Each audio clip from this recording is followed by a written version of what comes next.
A second time, the member for Lyne has the call. Thank you, Deputy Speaker. I rise in solidarity with my hard-working, dedicated, community-minded pubs and brewers to speak on this legislation.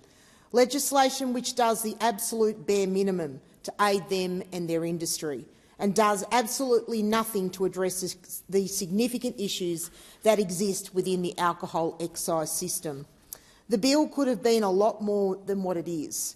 This bill could have gone a whole lot further than just implementing an election promise to temporarily halt the twice-yearly increase in excise of draft beer at pubs and clubs. That, Mr Deputy Speaker, is all that it does. And by temporarily, I mean that this measure will pause indexation of the beer excise for just 2 years. But that's enough to give the Albanese government its cheaper beer headline.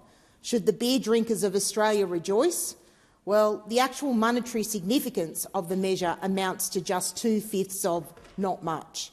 The excise pause will deliver less than 1 cent per pint of amber fluid. It will not have any meaningful impact on the cost and or price of draft beer. And it's only on draft beer at the tap. It doesn't apply to microbrewers or retail packaged beer.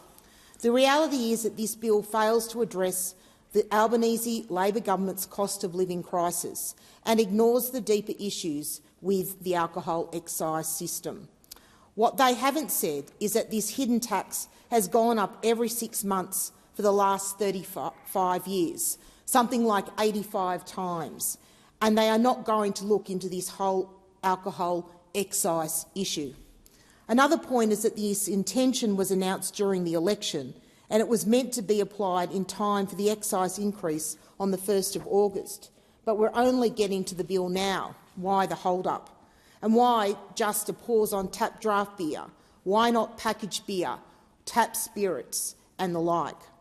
And why not pause the excise on wine or cider or any other alcohol products? Let me tell you why. This measure is worth just $90 million over the forward estimates, which is completely minuscule compared to the $8 billion collected annually from all alcohol taxes. The measure accounts for less than 2% of the total annual alcohol tax receipts. So they'll just keep on slugging people who like a glass of wine or something stiffer and keep that revenue rolling in. The excise is a lazy, hidden tax, and Australians continue to pay the 3rd highest excise levels in the world, according to the Australian Hotels Association. Clubs and pubs have no control and can only pass the tax on to ordinary Australians. Many of the publicans and staff that I've spoken to in pubs and clubs across my electorate have had no choice but to absorb recent increases in excise or lose punters at the bar. If this government was serious about alcohol tax reform, they'd have Treasury conducting a comprehensive review of the system. The Coalition acknowledges that there will be a little relief for pubs and clubs and beer drinkers, and we're certainly not going to stand between a cut to the beer tax and the government. But this could have been much more. It's got missed opportunity written all over it, and it's not an inflation buster. Inflation has smashed through the RBA's target band. That means more expensive mortgages and groceries. The cause of higher inflation is reckless government spending, which is running at more than 4 times the rate of the economy. Recent inflation data has highlighted just how ineffective this policy will be at helping everyday Australians. Households need genuine action on the cost of living, not 1 cent off a schooner. Government spending is running at more than 4 times the rate of the economy and is at its highest level outside of recession in nearly 40 years.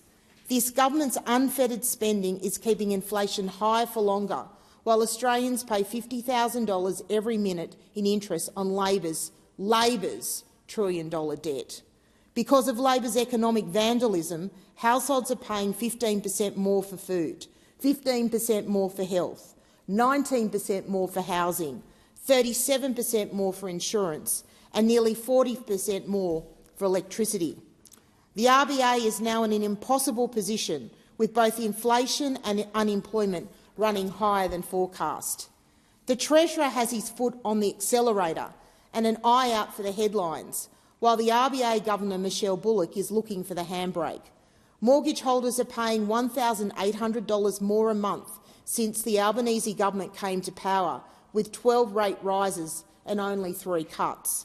But wait, don't despair. Beer will be a tiny, weensy bit cheaper.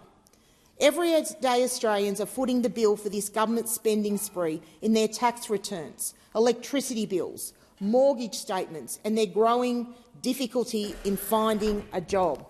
Government spending has blown out from 24 to 27% of GDP under this government. A number of inquiries have recommended a review of the beer and alcohol market for anti-competitive practices and for the alcohol tax regime over the years, and yet nothing has eventuated. According to the Independent Brewers Association, the representative body for more than 600 microbrewers and their supply chain partners across Australia, beer is becoming unaffordable. $8 for a schooner is as good to get these days. And despite the fact that the microbrewery industry experienced extraordinary growth in the decade leading up to 2021, it grew to almost 8% of the total Australian beer market in 2021. The sector needs more attention than this government is willing to give them. The IBA says 48% of independent brewing businesses are struggling to maintain profitability, while the foreign-owned multinational companies enjoy significant profit margins. And while excise tax on beer has increased every 6 months, the tax on wine does not. Since February 2020, excise tax on beer has increased by 20%. The tax on the average glass of wine is now 8 times cheaper than the tax on an average beer. The IBA also says that 2 big foreign-owned breweries have 83% share of the Australian beer market. You add that to the 5% market share the major retailers have with their home brand beer, and the more than 600 Australian-owned small businesses are forced to compete for 7% of market share. Now, you'd think that that would be of interest to this government and the Treasury.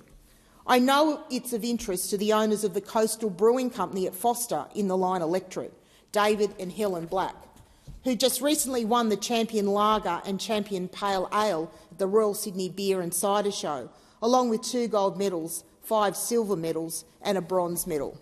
The Coastal Brewing Co focuses on producing high-quality, small-batch beers with distribution largely focused on New South Wales between Canberra and the Queensland border, as does the Tin Shed Brewery in Dungog, offering, like the Coastal Brewing in Foster, a range of beers from the well-known to the eclectic. They're good businesses and good businesses for our community, as are all of our pubs and clubs, providing social venues and active, generous support and sponsorship for sporting clubs and community groups. And they create and provide employment. Many are at the heart of their communities. The alcohol industry directly supports the employment of around 176,000 full-time equivalent jobs. The alcohol manufacturing industry employs around 2,500 jobs, and alcohol-related jobs in the retail sector are a further 21,000 jobs. And alcohol-related jobs in the hospitality sector are a whopping 126,300. Again, Deputy Speaker, the Coalition acknowledges that there will be a small amount of relief for pubs, clubs and beer drinkers, and we will not stand between a cut to this beer tax and the government. But this could have been much more, and it certainly is, as I've said previously, a missed opportunity. This bill is only a minor fix in the face of high inflation and cost of living pressures. There's no sign of a broader excise reform conversation. All we get is just a 2-year pause on tap beer indexation. And there's no acknowledgement of or strategy to address the alcohol market share, equity and profitability questions. And likewise, there's nothing to address the government's spending spree, which is fuelling inflation and cost of living pressures, as is its rush to renewables, which will cost Australian taxpayers $9 trillion, putting Medicare and the NDIS at risk.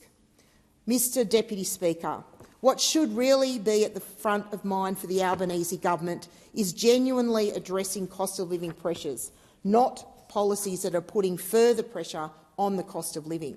Australia needs genuine economic leadership. We need policies that focus on raising the living standards of Australians. Sadly, we won't get this with this government.